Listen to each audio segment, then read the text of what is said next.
Pride, tradition, excellence. We, the people. We, the Washington Tattoo. Greetings, I'm Mark Riley, and welcome to the Washington Tattoo Podcast, where the world's musical traditions come to life. The Washington Tattoo is an international music and arts festival coming to the Washington, D.C. metro area. Our podcast explores the lives and stories of world-renowned musicians, dancers, producers, choreographers, artists, educators, arts advocates, and those who serve our cultural communities at large. For more information and donations, find us at www.thewashingtontattoo.com. Now please enjoy this episode of the Washington Tattoo Podcast, sharing the power of the arts, one story at a time.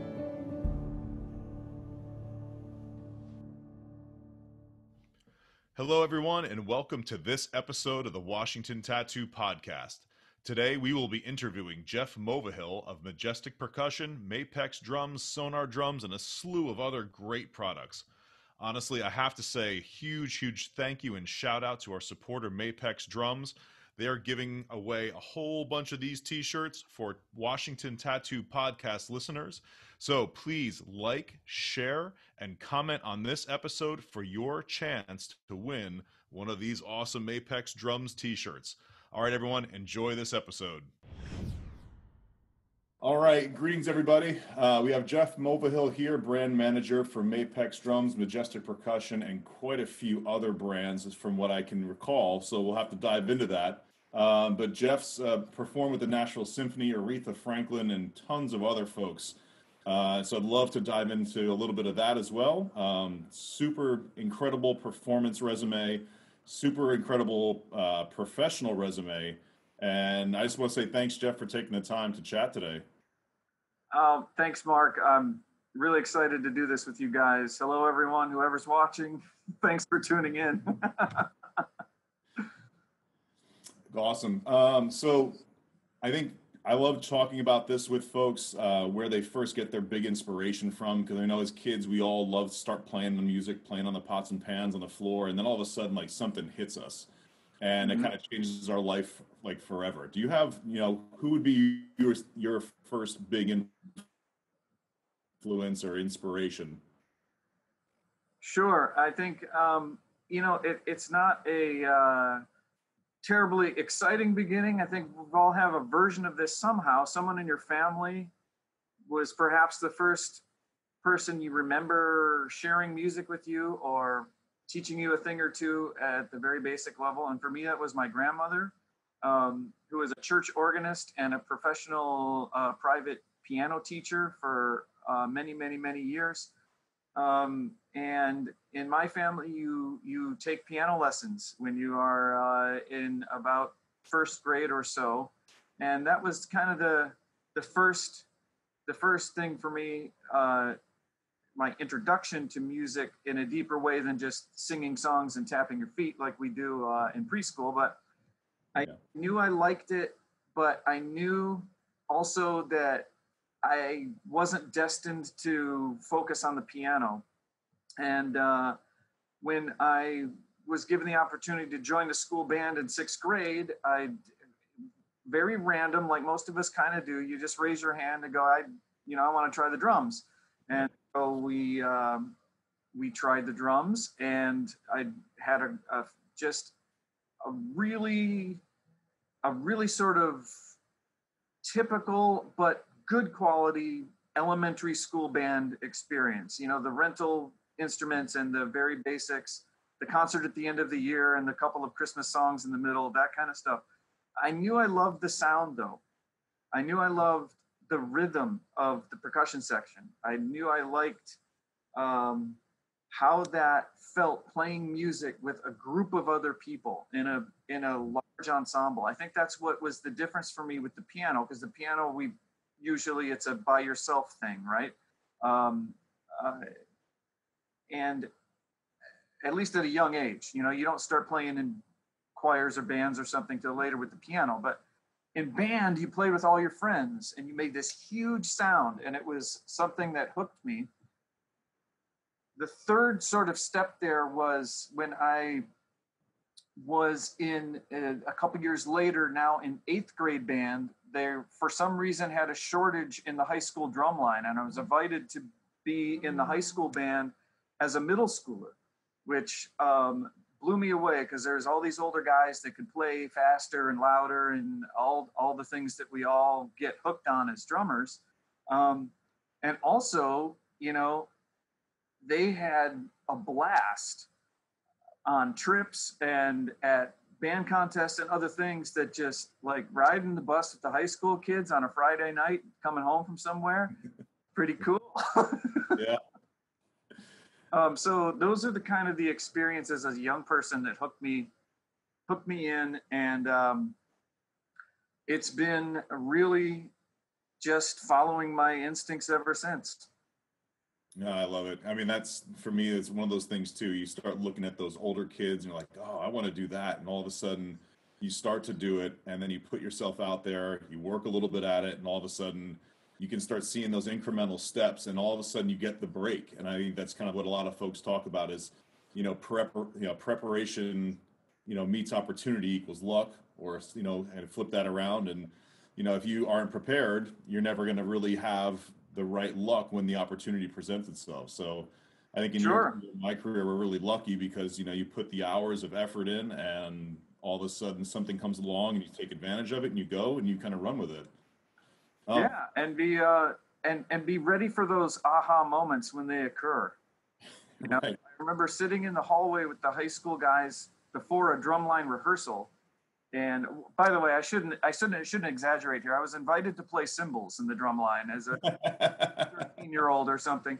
But one of the guys, we were tapping on the floor, just getting ready for rehearsal, and he did a double stroke roll on his leg, right on his own leg. And I went, "You can do a roll on your leg? I can't do that. My hands don't work that good." So that was kind of like oh, wait a minute.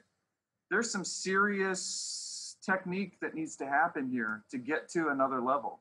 Right. Yeah, absolutely. So, I mean, with all of your performance background and everything that you've done throughout your career, do you have a favorite musical memory? There are a couple of highlights that I'll never forget. I was invited to play with the Nashville Symphony in Carnegie Hall. Wow. Several years ago, which was just a thrill to fly into New York and have a couple days in Manhattan and play in Carnegie Hall. It was just mind blowing. Another was with I played for a time part-time with Aretha Franklin as a percussionist. She had a huge band with full horns and background singers and a couple of piano players, and there was actually drums and 2 percussion in her band. It was huge. And one year there's a big festival in Memphis called the Memphis in May Festival. And she was headlining. We played after a number of other artists. Michael McDonald was on before us, and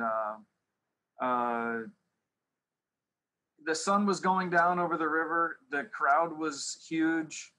And there I was in the middle of it all, and it was beautiful. And I was playing the hits that you grew up with in Motown, with the original diva of divas. So there's a couple of moments like that I will just never forget. Another is being on the road with a couple of different bands I've been in over the time, where you really get close to 4 or 5 other guys that seem like your family. Experiences like that are what I remember beyond the music, right? Because it's kind of a communal thing. It's a relationship thing. And how music makes me feel in those highlight moments is what I remember more than the notes or the crowd or anything. It's how I was feeling playing that, making that sound with other people. Yeah. I love that. That's the power of music at its essence right there. The picture of whatever it is that you're looking at, the music in the background, and it's like, if you get the chance to live that moment, I mean, that's rare, and you kind of hunt for it once you realize you've seen it once or you felt it once. You're going, how did that all happen? How did that all come together? And of course, it's, hours and hours or hundreds or thousands of hours of practice, but then it's also like making sure that you got the right connections and the network, and are you able to speak with people, and are you able to, figure out, how do you connect the dots between your passion, your talent, and then the network of folks that you need to do to have an opportunity like that come around. Yeah. Yeah, for sure. It's, I mean, you've got to have your music and your instrument together. That's a given. And the rest of it is also kind of like another set of chops. That's a great way to put it. Are you friendly? Are you communicative? Are you professional? Those are all ingredients that help put this whole thing together. Yeah. How deep you want to take it for your own musical making. Whether you're playing ukulele at a coffee shop on Friday nights for your friends, or you're playing in Carnegie Hall in New York City, there's a version of being able to talk to people and relate to an audience and relate to your colleagues that's important to do any sort of thing like that at any level. Yeah, absolutely. That's great advice. So moving from that actually segues perfectly. So, I mean, during COVID, completely strange times right now, and like music education, music online, teaching online. What would you, I mean, you have any advice for folks that are maybe trying to do the music education thing online? Yeah, I've been asked this a couple of other times for some other folks, and I've really been giving it a lot of thought, especially early in quarantine when we were all sort of, I don't know, figuring out what to do with all of our spare time. Two things that have occurred to me is, everyone, please encourage your students to do more listening than they ever have. Really find out how your instrument fits into whatever ensemble you're striving to be a part of. If you want to play in an orchestra or play in a rock band or play in a drum line or whatever it is, really seek out and listen to the music that you're trying to participate in. Because sometimes we get caught up in our drum pad or learning scales or learning all of the fundamentals, which you have to do. Don't make any mistake here. But seeing the big picture of what those fundamentals produce and why do we do them is important. And if we're not listening to the music we're trying to play, listening to other people do it, other recordings of it from the past, your favorite players, your favorite bands, your favorite orchestras, your favorite conductors, whatever it is, you're only getting part of what you need to get to do it. Right. The other thing I've been telling or encouraging percussion teachers especially is, now we know that maybe not everyone has timpani or marimba or even a bunch of drums at home. They maybe have a one or two things or here or there, but what a great time to work on things like you don't think of every day. Like, when was the last time you practiced your triangle roll?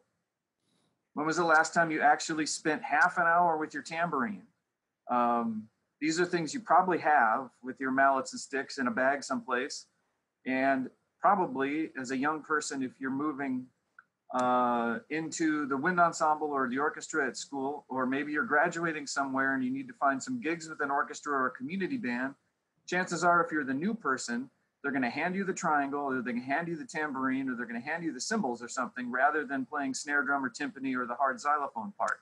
So we spend a lot of time on snare drum and timpani and marimba as young people. Sometimes you get left out in the wind when you say yes to a call. Yeah, sure, I'll come play this gig. I'll accept this much money. And they say, great, you're going to play castanets, triangle, and tambourine. And you go, okay, that sounds easy. And show up and not so easy.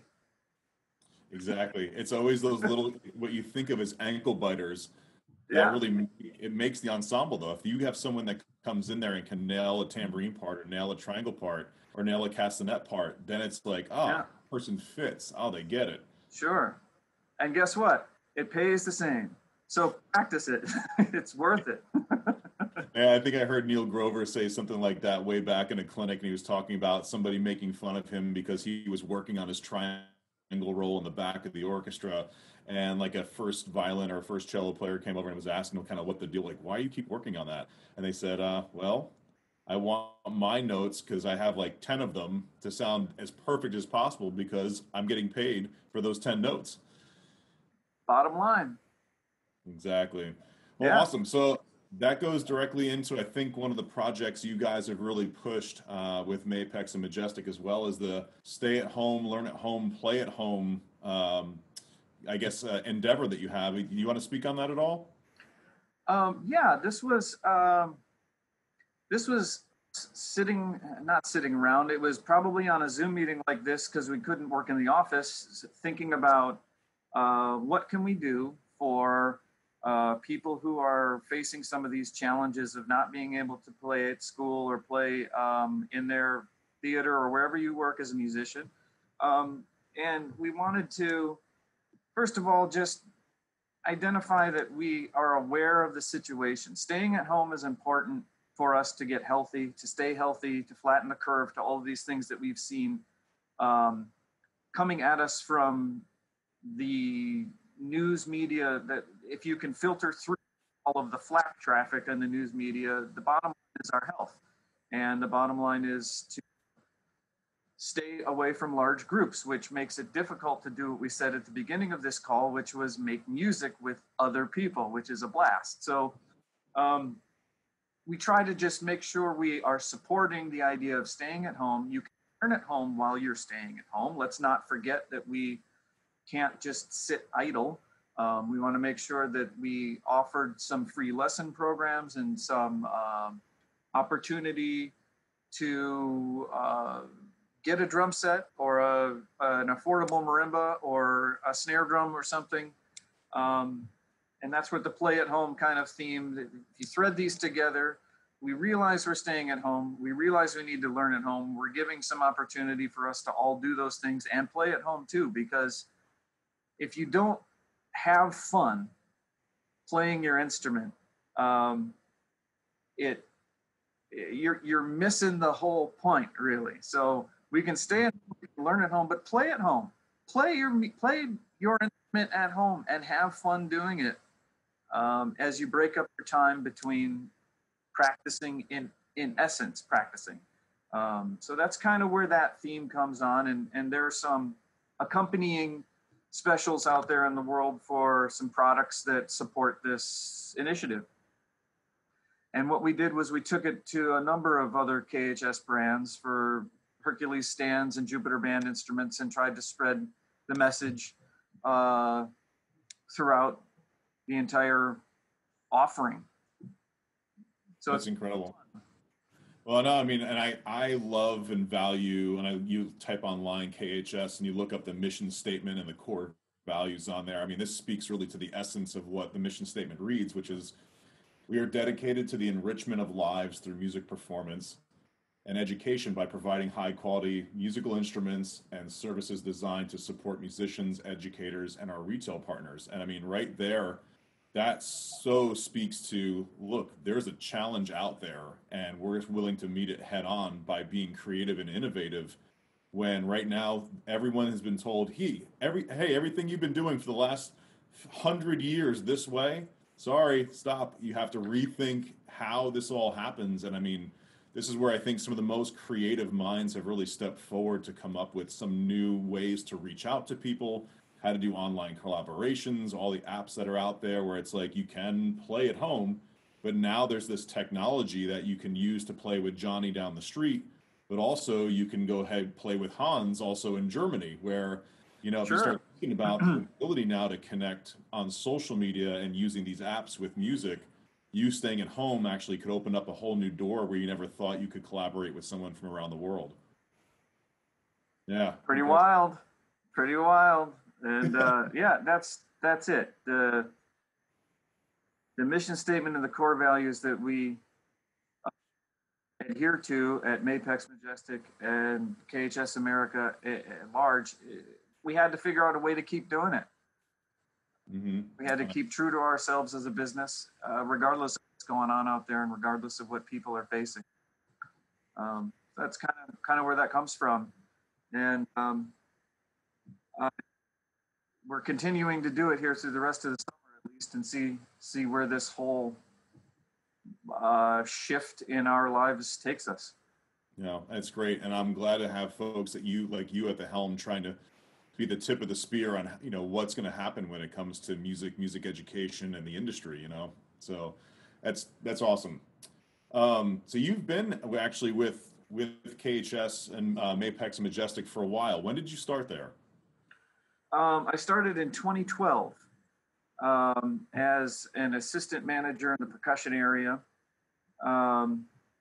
After having been on the road for a long time as a professional musician, and actually in a previous period of time, the early 2000s, I worked for Pearl Adams.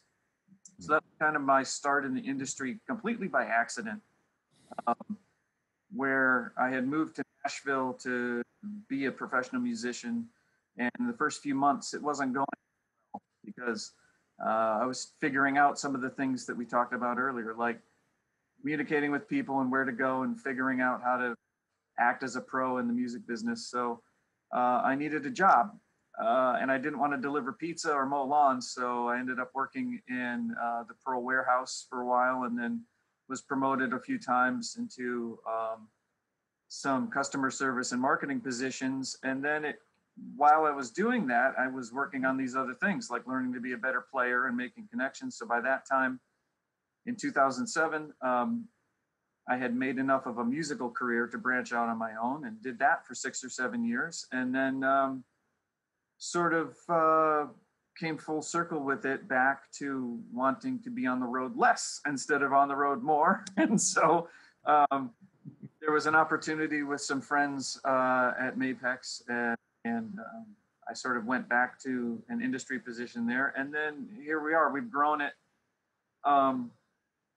beyond that as other colleagues have gotten promoted in the business, and I've assumed the role of percussion product manager around. And actually, I don't know if we've made you aware of a recent change.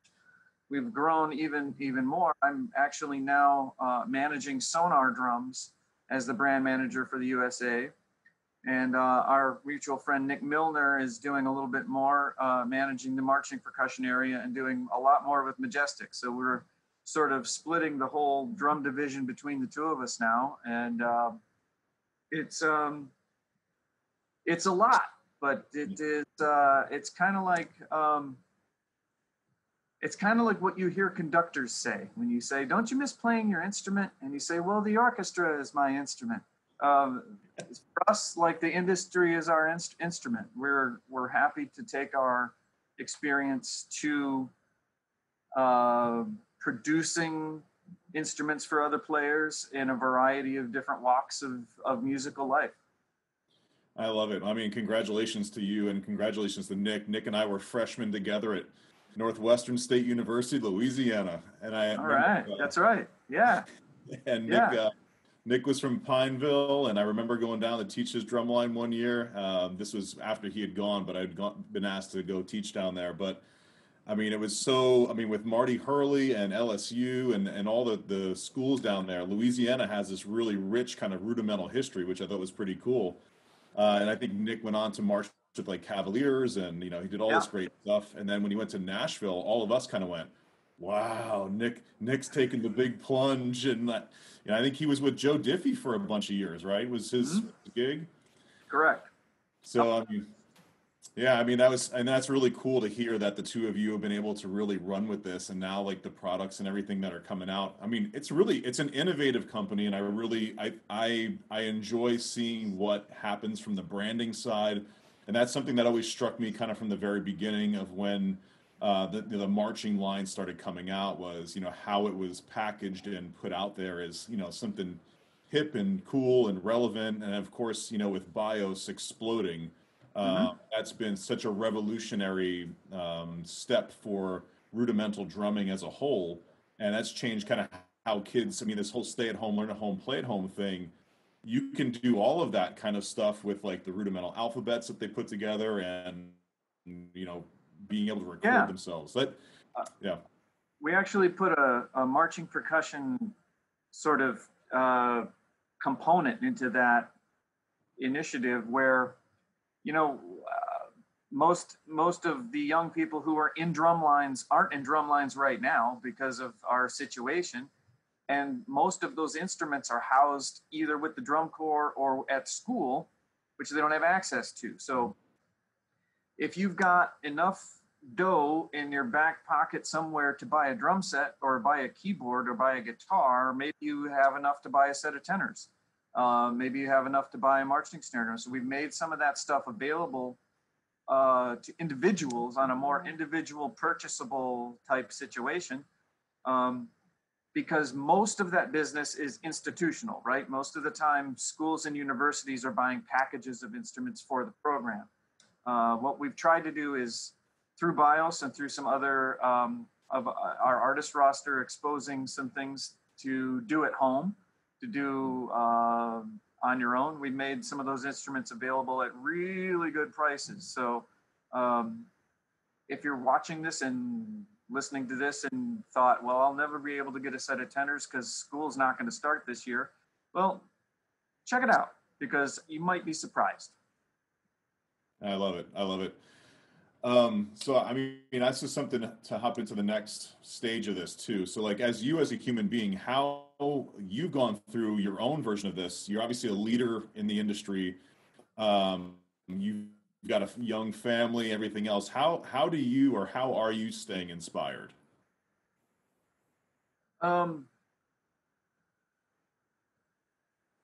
Taking my own advice a little bit from earlier on this call, I've been doing more listening to music lately than I think I would in my otherwise more hectic kind of life. I've really tried to check out some players that I admire in a deeper way, focusing on drum set mainly right now for me. I have tried to, early on in quarantine, I was doing more practicing than I am now with a little bit of return to business, close to as usual, not business as usual, but closer to it. Work has gotten has picked up a little bit. So I have a little bit less practice time, but I revisited my snare drum quite a bit, both from some orchestral playing and some rudimental stuff, and actually have taken some time to develop or to advance some prototype instruments that we've got working on here. So I've also tried to do some things like this, some of these interviews and some of the online content that we've been seeing a lot of outlets produce. I did a few things here and there. Some of them have featured some playing, some of them haven't. But this sort of thing, sharing and exposing some of our musical endeavors to those who are interested is inspiring to me. Those are a few little things. In addition to, I told you earlier before the call started, my son just learned to ride a two-wheeler. So we've been trying to ride bikes outside as much as we can, and some things like that. So that's how I've been keeping it going, man. Well, I love hearing that because I mean that's the hardest thing in the world is figuring out like work-life balance. And you know, sometimes you don't have the opportunity to worry about it because you're doing the gig and you're just trying to do the gig and you got to get to the next gig. And I feel fortunate enough, and I think you as well. I mean, we both talk about this whenever we see each other, that we're lucky. We have the ability to help people with music and we have the ability to help others grow in music, but yet we can focus on a family and, you know, getting your little one to get on two wheels. The second that happens is one of the coolest things in the world because you're going, they figured it out. And like, Yeah. That's that huge light bulb that goes off, you know?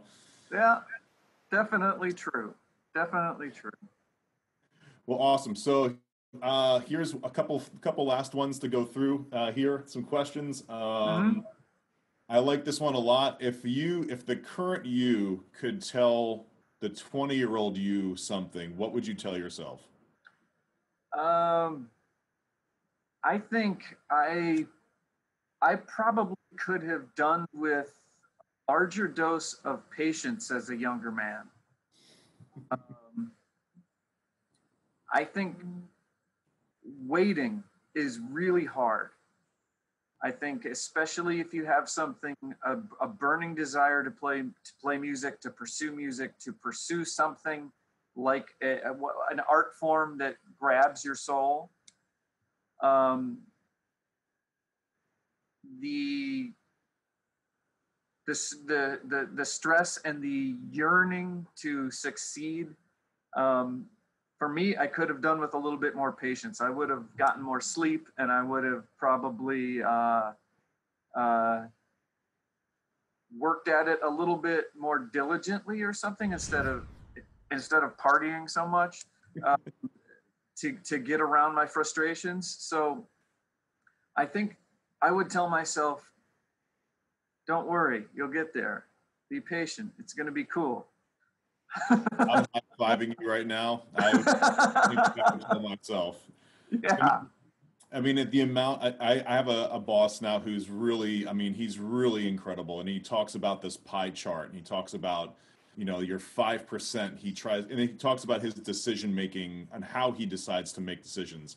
And he puts it as 5% emotional, 30% professional, 30% personal, and then 65% professional. So emotional, personal, professional. And he's saying, I never want to operate out of my 5% because that emotional time I'm operating out of there never really yields the best decisions. But if I am trying to go all with the professional side, I need to have enough personal stake in it so that I believe in it, that I'm putting out the product, right? So we always kind of have this joke now about who's operating in their 5%. And if you're operating in your 5%, maybe I know like there's a good Daniel Tiger episode where if you say, take a breath, count to 4, you'll be okay. And I think that's one of those funny things having a kid. You start recognizing that these are kind of principle lessons of how to be successful just as a human being. Chill out, maybe not make the decision right now in the moment because it's not obviously the most productive one. And I totally hear what you're saying. I would probably give myself the same advice.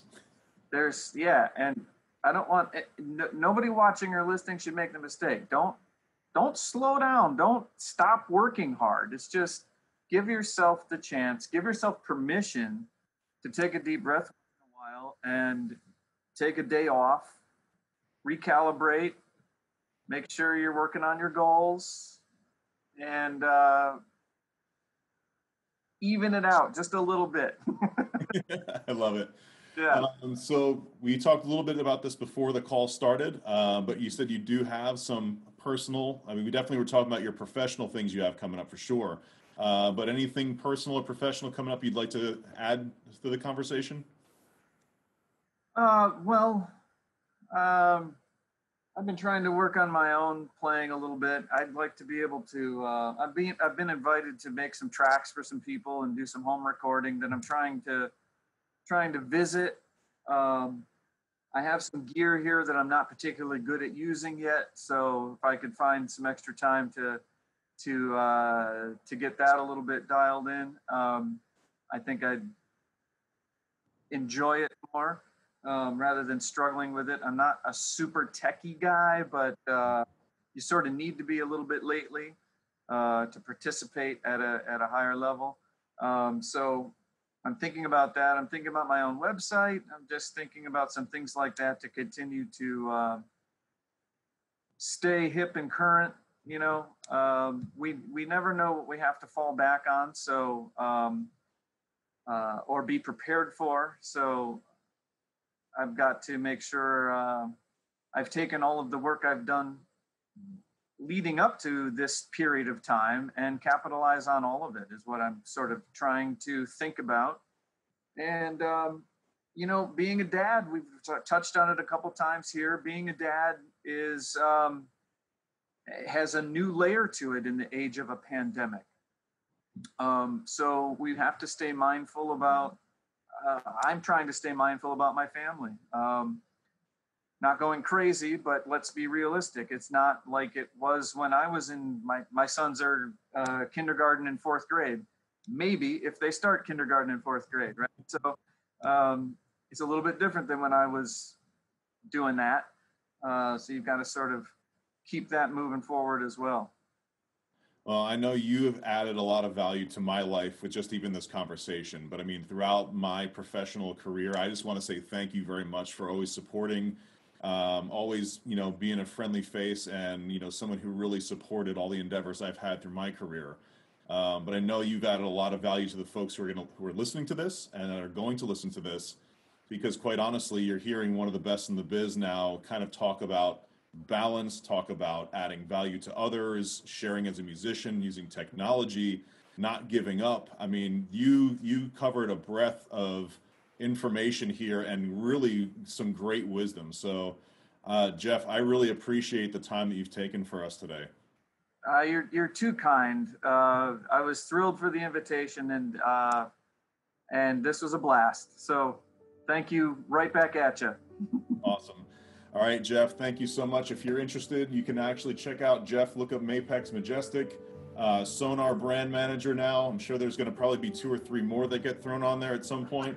But if you want to check out the KHS team, look them up on Facebook, Instagram, YouTube, or their the website, mapexdrums.com or majesticpercussion.com.